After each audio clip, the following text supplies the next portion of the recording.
Assalamualaikum warahmatullahi wabarakatuh. Selamat berjumpa kembali adik-adik dengan saya Puspita Yuliandari.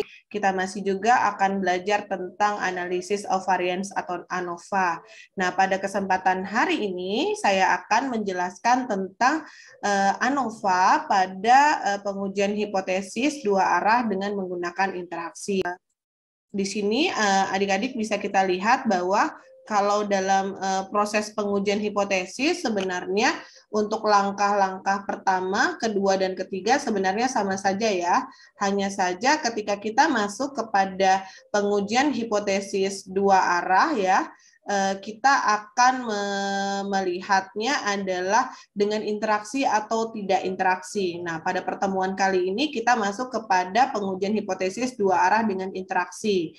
Nah, yang membedakan adalah ketika kita akan menentukan formulasi hipotesis sampai dengan kesimpulan, kita akan mencari pengaruh baris, pengaruh kolom, dan juga pengaruh dari interaksi keduanya. Nah, langkah-langkah yang pertama dalam pengujian hipotesis itu adalah kita akan menentukan formulasi hipotesis. Masih seperti pengujian hipotesis dua arah tanpa interaksi, kita akan menentukan pada pengaruh baris dan pengaruh kolom, kemudian kita tambahkan karena ada interaksi, berarti kita tambahkan pada pengaruh interaksinya. Berarti ini ada 3 penentuan formulasi hipotesis ya. Yang pertama adalah penentuan hipotesis pengaruh baris. Pada pengaruh baris, kita menentukan hipotesis 0, di mana alfa 1 itu akan sama dengan alfa 2, akan sama dengan alfa 3, dan akan sama dengan 0.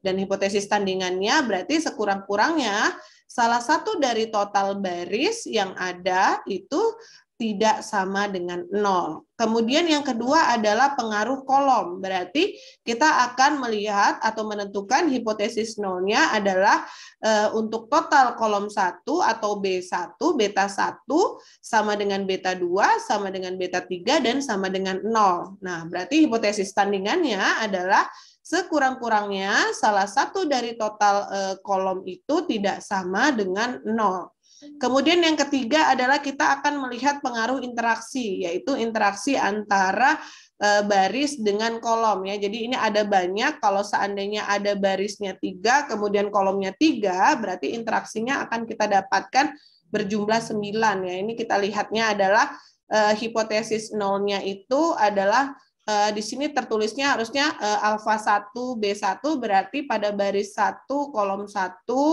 kemudian sama dengan baris 2 kolom baris 1 kolom 2 dan seterusnya. Itu nilainya paling tidak sekurang-kurangnya salah satu dari interaksi antara alfa dan beta itu tidak sama dengan 0. Nah, dari sini adik-adik dalam penentuan taraf nyata kita pun akan menentukan distribusi F-nya dengan 3 pengaruh, yaitu pengaruh baris, pengaruh kolom, dan juga pengaruh interaksi.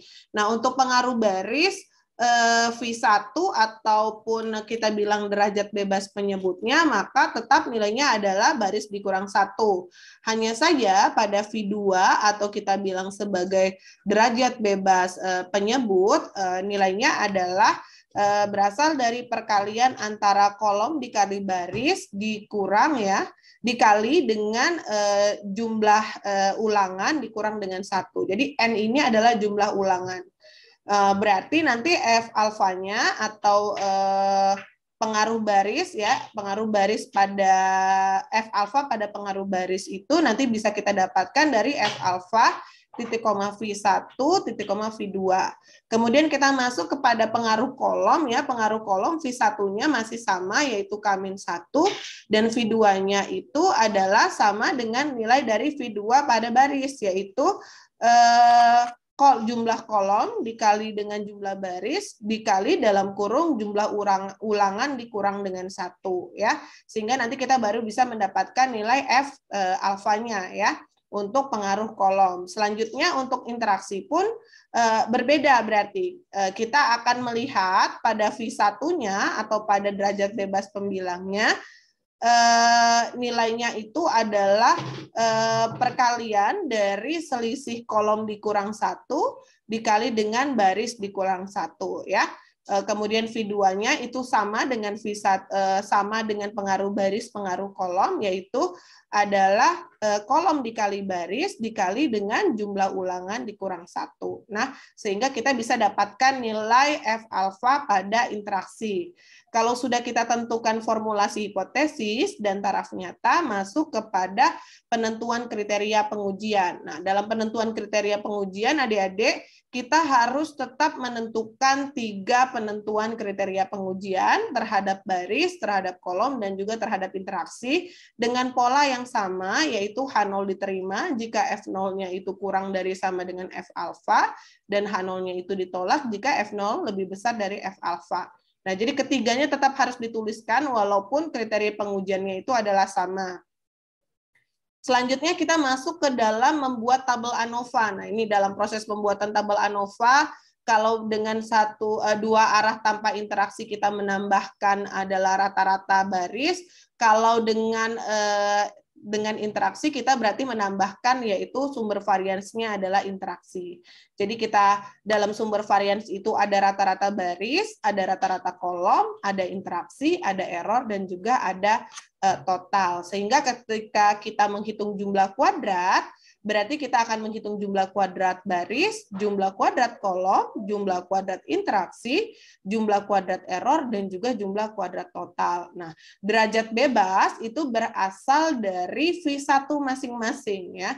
Jadi V1 pada pengaruh baris itu adalah B-1, V1 pada kolom itu adalah K-1, V1 pada interaksi itu adalah perkalian dari K-1 dikali B-1, kemudian V1 kalau error ini adalah V2, ya, V2 dari ketiga pengaruh tersebut, yaitu baris dikali kolom dikali dengan ulangan dikurang 1. Sementara kalau total ini bisa kita gunakan sama dengan sum saja, ya, atau kita jumlahkan saja, atau baris dikali kolom dikali ulangan dikurang 1.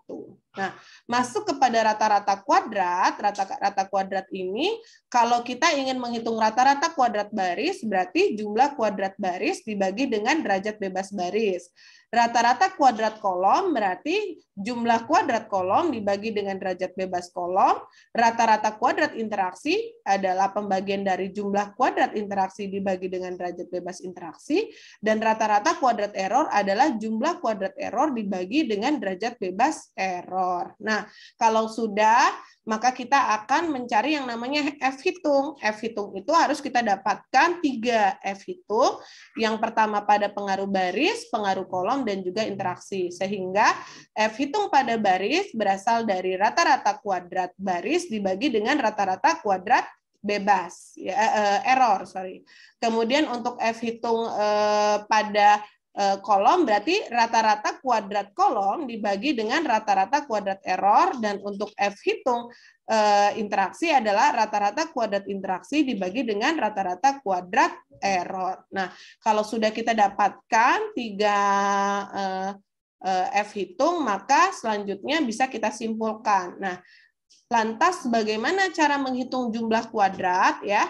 Kalau jumlah kuadrat total itu masih sama seperti sebelum-sebelumnya, di mana kita akan mengkuadratkan masing-masing nilai yang ada pada setiap kolom dan setiap baris serta setiap interaksi, ya. Jadi ini boleh kita gunakan, jumlah kuadrat ini adalah jumlah kuadrat pada setiap kolom dan pada setiap baris yang dikuadratkan kemudian ditotalkan.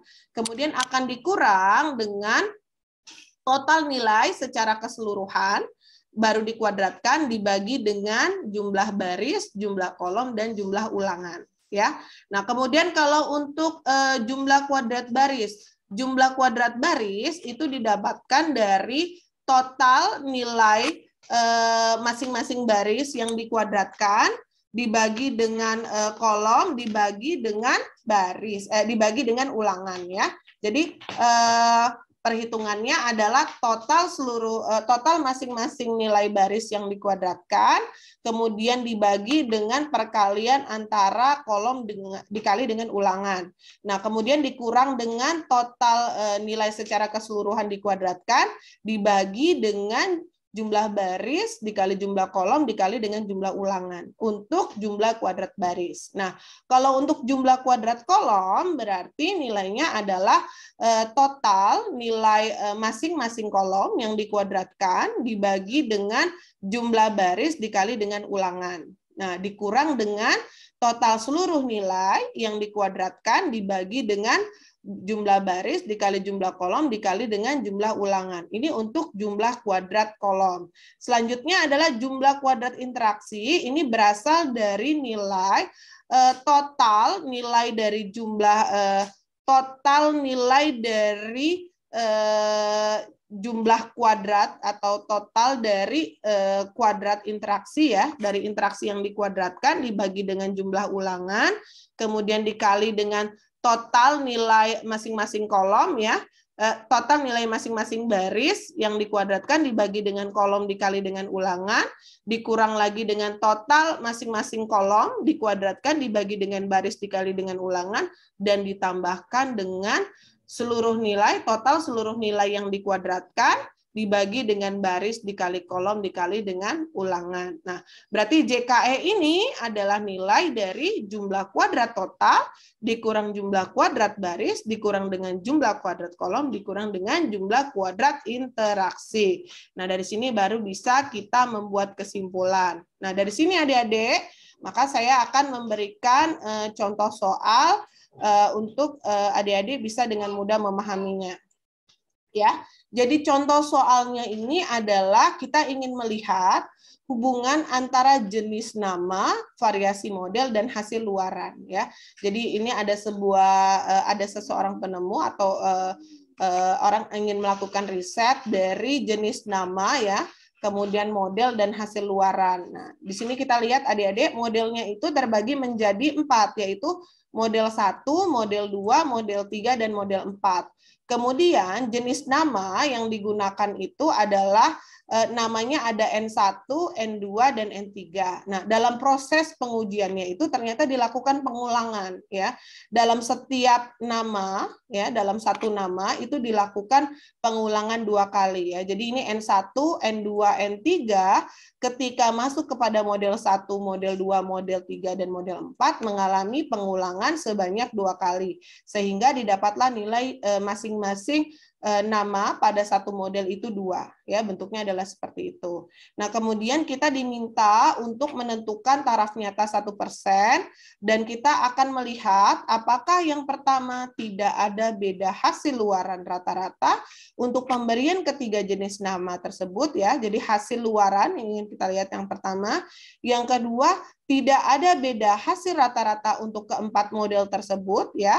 Yang ketiga, apakah tidak ada interaksi antara jenis nama yang diberikan pada model tersebut ya. Jadi kita ingin melihat yang pertama pengaruh pada baris, yang kedua pengaruh pada kolom, dan yang ketiga adalah pengaruh pada interaksi ya. Dari sini maka langkah selanjutnya kita akan membuat formulasi hipotesis. Proses pembuatan formulasi hipotesis yang pertama yang kita harus lakukan adalah kita akan menentukan formulasi hipotesis pada pengaruh baris, pengaruh kolom, dan pengaruh interaksi. Ya, ini saya tambahkan dulu. Saya ketikkan di sini adalah pengaruh baris. Kemudian nanti yang B ini adalah pengaruh kolom. Dan yang terakhir yang C ini adalah pengaruh interaksi ya.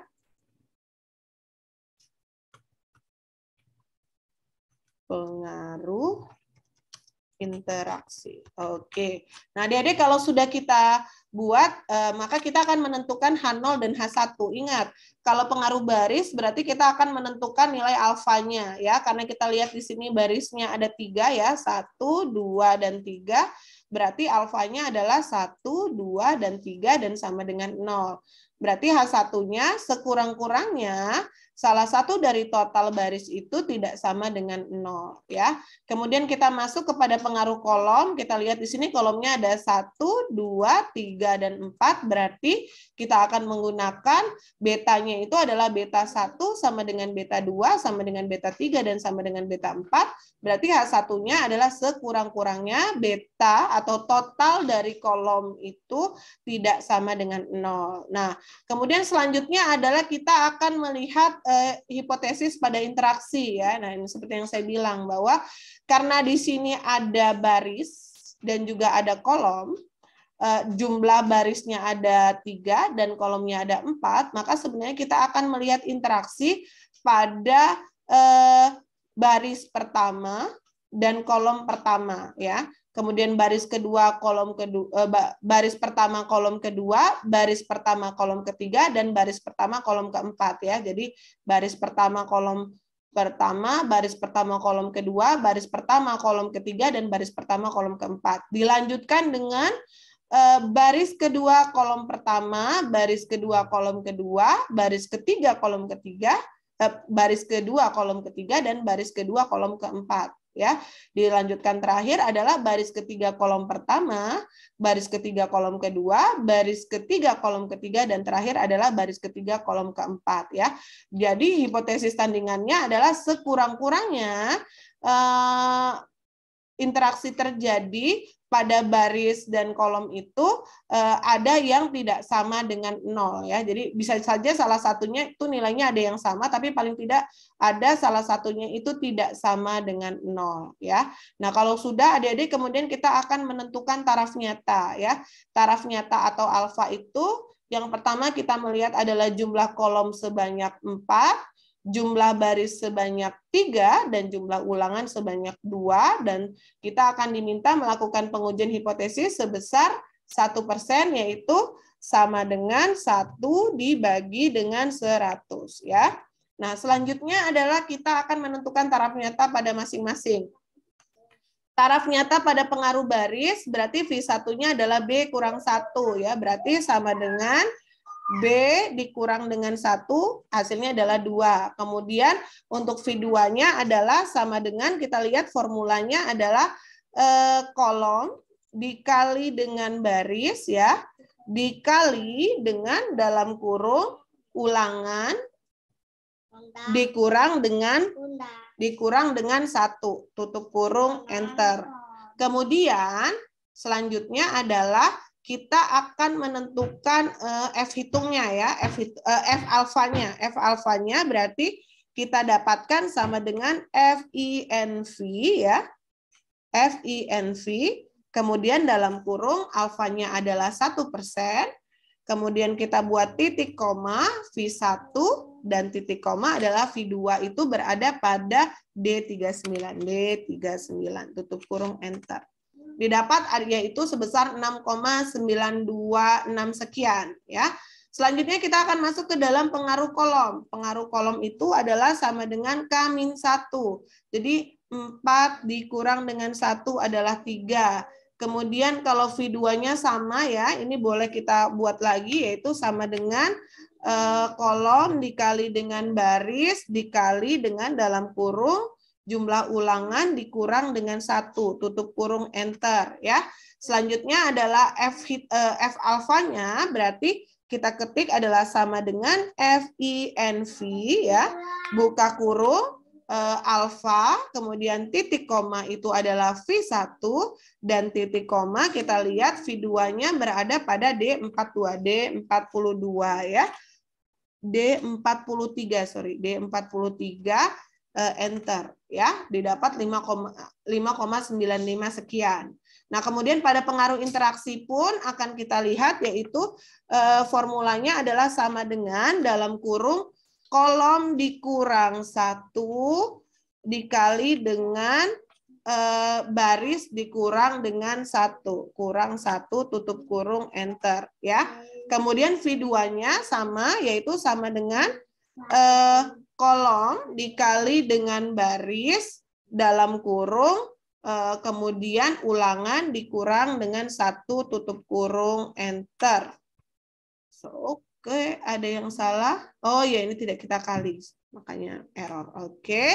Selanjutnya adalah F hitungnya kita dapatkan, yaitu F alfanya kita peroleh yaitu sama dengan FINV buka kurung alfa dikurang titik koma V1 titik koma yaitu V2 berada pada D47 ya, D47 tutup kurung enter. Oke. Baru kita masuk kepada kriteria pengujian ya. Jadi kalau kriteria pengujian sebenarnya sama aja adik-adik, hanya saja nanti berbeda pada F alfanya ya. Jadi kalau pengaruh baris H0 diterima jika F0-nya kurang dari sama dengan F alfa sebesar 6,92 sekian dan H0-nya ditolak jika F0-nya lebih besar dari F alfa sebesar 6,92 sekian. Begitu pula pada kolom H0 diterima jika F0-nya kurang dari sama dengan F alfa 5,95 sekian dan H0-nya ditolak jika F0-nya lebih besar dari F alfa 5,95 sekian. Sementara untuk pengaruh interaksi H0 yang diterima jika F0-nya kurang dari F alfa yaitu 4,82 sekian dan H0-nya ditolak jika F0-nya lebih besar dari F alfa sebesar 4,82 sekian ya. Baru kita masuk kepada tabel ANOVA ya. Jadi adik-adik kalau seandainya saya tidak ingin menggunakan ini ya nggak apa-apa nih, ini saya delete dulu aja ya biar tidak membingungkan kalian semua. Nah, langkah selanjutnya adalah kita akan membuat beberapa tabel. Mengapa beberapa tabel? Karena kita akan melihat interaksi ya. Jadi ini akan saya bagi ada tabel pertama, tabel kedua, tabel ketiga, dan tabel keempat ya. Jadi tabel pertama itu adalah tabel dari kita mengcopy tabel soal ya. Jadi tabel soal yang ada di sini ini kita kopikan di tabel pertama. Ya, oke. Selanjutnya adalah kita masuk kepada tabel kedua. Ini tetap kita tulis jenis nama dan model. Hanya saja untuk N1, N2, N3 ini tidak kita buat dua baris. Karena apa? Kita akan menjumlahkan nilainya. Ini saya hilangkan dulu ya.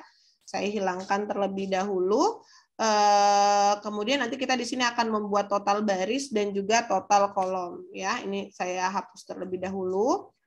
Total baris dan total kolom. Ya, selanjutnya adalah kita akan menghitung total masing-masing baris. Jadi ini sama dengan kita gunakan boleh kita gunakan sum, misalnya sum buka kurung nilainya adalah nilai pada M1 di N1 ya. Jadi karena ada 2 jadi 2 tutup kurung enter. Nah, selanjutnya ini bisa kita tarik ke bawah ya, kemudian kita tarik ke samping ya.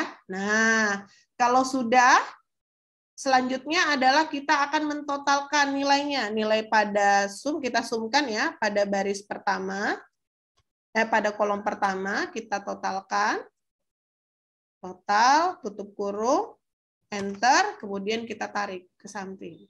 Oke, sip. Oh ya, sebelahnya satu lagi.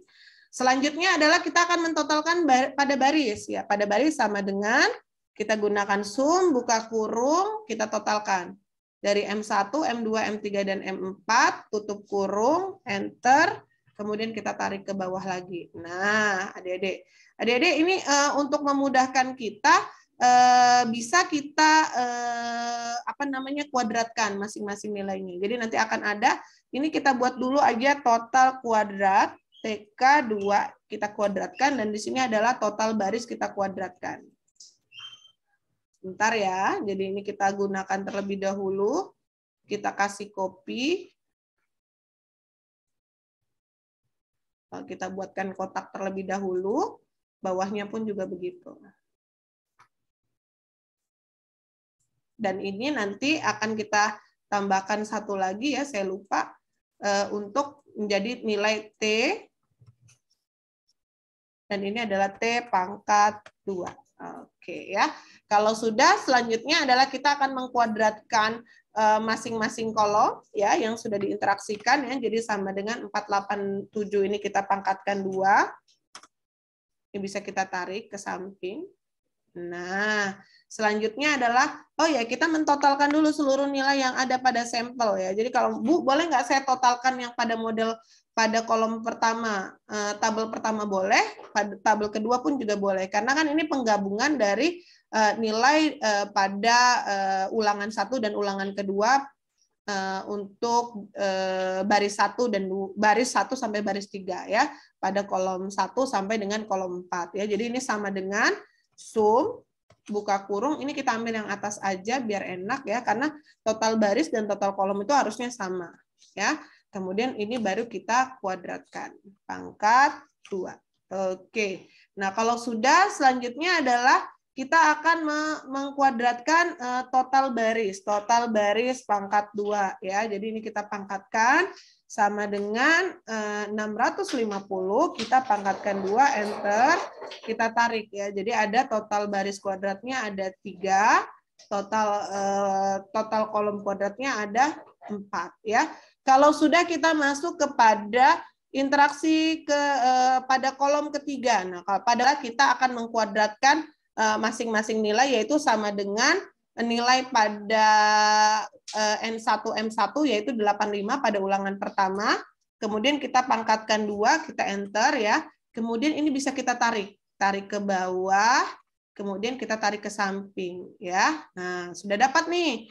Kita sudah mengkuadratkan semua nilai yang ada pada tabel ya. Kalau sudah, kita masuk kepada tabel keempat. Tabel keempat itu adalah kita akan mengkuadratkan masing-masing nilai yang ada pada kolom 1, kolom 2, yang ada pada baris 1, baris 2, baris 3 pada interaksi ya. Jadi ini interaksinya, masing-masing interaksi kita kuadratkan.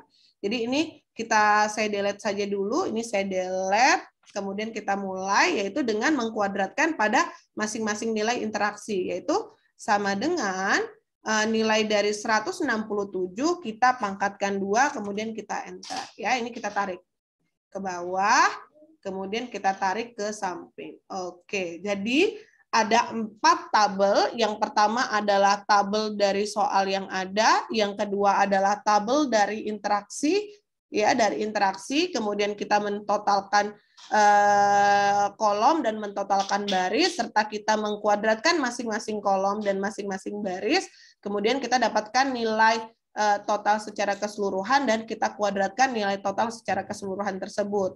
Kemudian tabel yang ketiga adalah kita mengkuadratkan masing-masing nilai yang ada pada soal ya. Jadi setiap nilai yang ada baik itu pada ulangan maupun pada kolom dan baris ini kita kuadratkan semua, dan yang terakhir adalah kita akan mengkuadratkan masing-masing interaksi pada tabel yang kedua. Jadi ini kita kuadratkan. Kemudian sudah kita dapatkan. Jadi ada 4 tabel yang wajib kalian buat ketika kita akan melakukan pengujian hipotesis 2 arah dengan interaksi pada ANOVA ya.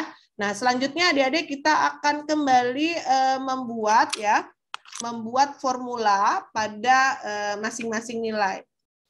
Oke. Selanjutnya adalah kita akan masuk kepada rata-rata baris. Nah, rata-rata baris itu didapat dari mana?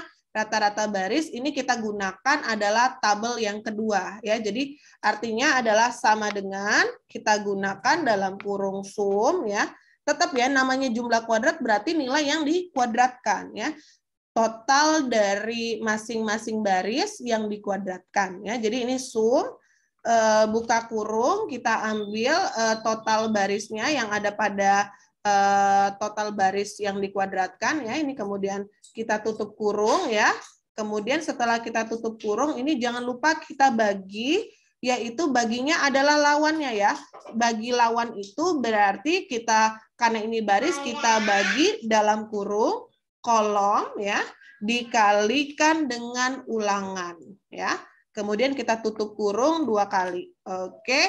Nah, selanjutnya adalah kita akan mengurangi dari total nilai secara keseluruhan ya, total nilai secara keseluruhan yang dikuadratkan ya.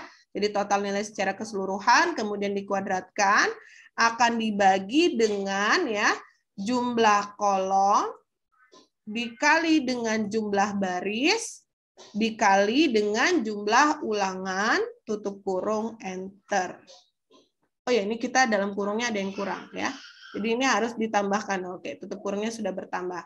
Dapat 14,33 sekian ya. Jadi selanjutnya adalah masuk kepada rata-rata kolom. Rata-rata kolom berarti sama dengan buka kurung sum ya. Kita buka lagi adalah total kuadrat masing-masing kolom ya. Ini kita jumlahkan 1, 2, 3 dan 4 ya. Kemudian tutup kurung, kembali kita tutup kurung. Dan kita akan membagi dalam kurung, yaitu adalah lawan dari kolom, yaitu baris kita kali dengan ulangan.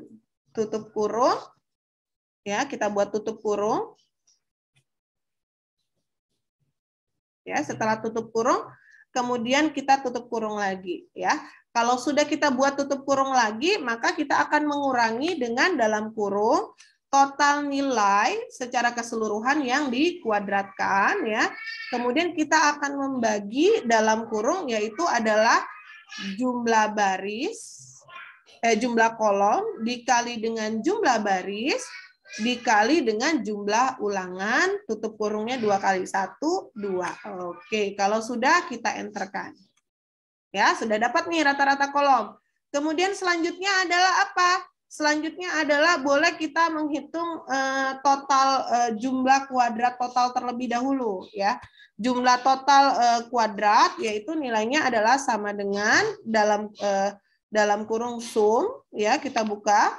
Nilainya adalah seluruh nilai yang ada pada tabel yang dikuadratkan. Jadi kita gunakan pada tabel 3 ya. Jadi ini seluruh nilainya dikuadratkan. Udah kita sum, ini kemudian kita akan kurangi dengan nilai dari total pada nilai secara keseluruhan yang dikuadratkan. Kemudian kita bagi dengan jumlah kolom dibagi dikali dengan jumlah baris dikali dengan jumlah ulangan. Tutup kurung, enter. Ya, jadi ini ada satu kali lagi tutup kurungnya ya, enter. Oke, adakah oh ya dalam kurungnya ada yang kurang, sebentar, ini harus kita buat dalam kurung lagi. Tutup kurung, oh ya ini kebanyakan ya. Oke ya adik-adik, ini sudah kita dapatkan. Selanjutnya adalah kita masuk kepada interaksi. Jadi kalau interaksi itu berarti total interaksi ya. Total interaksi, kalau ingin sedikit kita ulas kembali, masuk ke dalam PPT itu adalah, kembali ya, adik-adik saya lihatkan supaya mengingatkan kembali. Jadi interaksi itu adalah jumlah dari total interaksi ya, total kuadrat interaksi dibagi dengan ulangan, dikurang dengan total kuadrat pada baris dibagi dengan kolom dikali ulangan, dikurang dengan total total kuadrat pada kolom dibagi dengan baris dikali dengan ulangan, ditambah dengan total seluruh nilai dikuadratkan dibagi dengan jumlah baris, jumlah kali, jumlah kolom dan jumlah ulangan ya. Jadi ini saya mengingatkan kembali karena ini agak sedikit jelimet ya kalau kita tidak memperhatikan satu persatu. Oke, kita masuk kembali pada perhitungannya. Jadi bagaimana cara menghitung interaksi? Jadi model yang pertama adalah kita menggunakan sama dengan buka kurung dulu. Boleh kita gunakan sum, karena kita akan menghitung total dari interaksi yang ada ya. Jadi ini kalau total interaksi, ini kan semua yang ada pada interaksi ini kita blok ya. Jadi kita masukkan datanya semua pada tabel keempat. Ingat ya, total interaksi yang dikuadratkan itu berada pada tabel keempat. Kemudian akan kita bagi dengan jumlah ulangan ya. Ini jumlah ulangan. Kemudian kita buat tutup kurung, kita kurangi ya. Nah, langkah kedua adalah sama dengan sum kembali. Kita buka kurung adalah total kuadrat baris. Total kuadrat baris ya. Kemudian kita buat tutup kurung akan dibagi dengan jumlah kolom dikali dengan jumlah ulangan. Jumlah kolom dikali dengan jumlah ulangan ya. Oke, tutup kurung, kita tutup kembali. Oke, 2 kali tutup. Kemudian selanjutnya adalah kita buka kembali, yaitu sum buka kurung yaitu adalah total kolom ya, total kuadrat kolom ya, total kuadrat kolom ini kita buat kembali semuanya, kemudian akan dibagi dengan jumlah baris dikali dengan jumlah ulangan ya, tutup kurung 2 kali. Nah, selanjutnya adalah akan kita tambah adik-adik, akan kita tambah yaitu ditambah dengan apa? Ditambah dengan total seluruh nilai yang dikuadratkan dibagi dalam kurung yaitu jumlah baris, jumlah kolom dikali dengan jumlah baris dikali dengan jumlah ulangan. Tutup kurung, enter. Nah, dapatlah nilai interaksi ya. Jadi kalau sudah seperti itu adik-adik, langkah selanjutnya baru kita menghitung jumlah kuadrat error. Jumlah kuadrat error kita dapatkan dari jumlah kuadrat total dikurang dengan jumlah kuadrat baris, dikurang dengan jumlah kuadrat kolom, dan dikurang dengan jumlah kuadrat interaksi. Oke, sudah kita dapatkan nilainya. Berarti kita akan menghitung derajat bebas ya. Derajat bebas pada baris, ingat V1-nya berarti baris dikurang 1B dikurang dengan 1, kemudian rata-rata derajat bebas kolom berarti nilainya adalah kolom dikurang 1. Selanjutnya adalah untuk interaksi berarti sama dengan dalam kurung kolom dikurang 1 dikali dengan baris dikurang 1, tutup kurung, enter ya.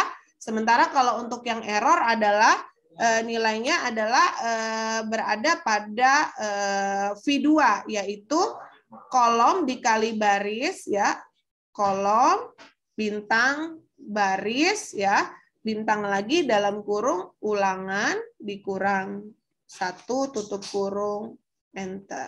Oke. Nah, kalau sudah seperti itu adik-adik maka ini bisa kita totalkan saja untuk derajat bebasnya ya.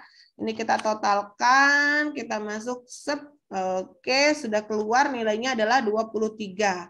Selanjutnya kita akan menghitung rata-rata kuadrat ya. Jadi rata-rata kuadrat baris itu berasal dari jumlah kuadrat baris dibagi dengan derajat bebas baris. Kemudian rata-rata kuadrat kolom itu berasal dari jumlah kuadrat kolom dibagi dengan derajat bebas kolom ya. Dan rata-rata kuadrat interaksi itu adalah jumlah kuadrat interaksi dibagi dengan derajat bebas interaksi, dan yang terakhir adalah rata-rata kuadrat error itu berasal dari jumlah kuadrat error dibagi dengan derajat bebas error.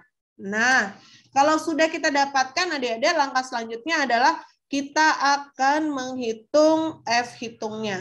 F hitung pada pengaruh baris itu berasal dari rata-rata kuadrat baris dibagi dengan rata-rata kuadrat error.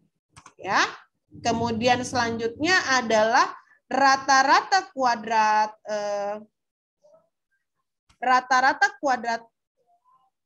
kolom ya. F0 pada kolom berarti rata-rata kuadrat kolom dibagi dengan rata-rata kuadrat error. Oke. Selanjutnya adalah kita akan menghitung rata-rata kuadrat interaksi dibagi dengan rata-rata kuadrat error. Oke, enter. Ya. Nah, kalau begitu ini nilainya akan kita lihat ya. Terdapat sedikit perbedaan. Ini kita lihat dulu nilainya. Oke, derajat bebas. Nah, sehingga dari sini adik-adik ini kita bisa melihat bahwa ternyata nilainya itu adalah sama ya. Jadi semuanya kecil-kecil semua. Ini nanti baru kita akan menuliskan dia diterima atau ditolaknya. Oke, ya kalau sudah kita tentukan H0-nya itu diterima atau ditolak, nanti ini angkanya bisa kita tuliskan kembali, Dek. H0 itu diterima,